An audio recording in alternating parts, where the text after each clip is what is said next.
Khairpur police पारां ॿिनि मदे जी वासी नौजवाननि ज़ीशान खोखर ऐं हरीसुलाह पंवर खे जुड़तू मुक़ाबिलो ॼाणाए बेदर्दीअ सां क़त्ल करण वारे वाक़े ख़िलाफ़ मदेजीअ में मदेजी बचायो तारीख़ जे सॾ ते एहतिजाजी रैली कढी वई।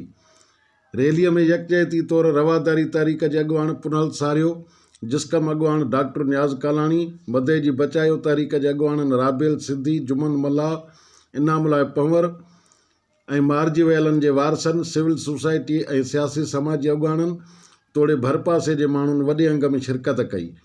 रैली मस्त अलीबख्श खां कढी वई, जेका शाही बाज़ार, स्टेशन रोड ऐं शहर जे मुख्य चौकनि चौराहनि खां थींदे बस स्टॉप ते पहुची जलसे जी सूरत अख़्तियार करे वरिती, जिते अॻुवाणनि ख़िताब कंदे चयो त मदेजी वासी ॿ ॼणा ज़ीशान खोखर ऐं हरीसुलाह पंवर खैरपुर दोस्त वटि घुमण विया हुआ, जिते शहरी अमीन पठान, पुलिस अहलकार गुलाम रसूल झमट समेत ॿियनि पुलिस अहलकारनि सां गॾिजी गोलियूं हणी ॿिन्ही ॼणनि खे मारियो आहे।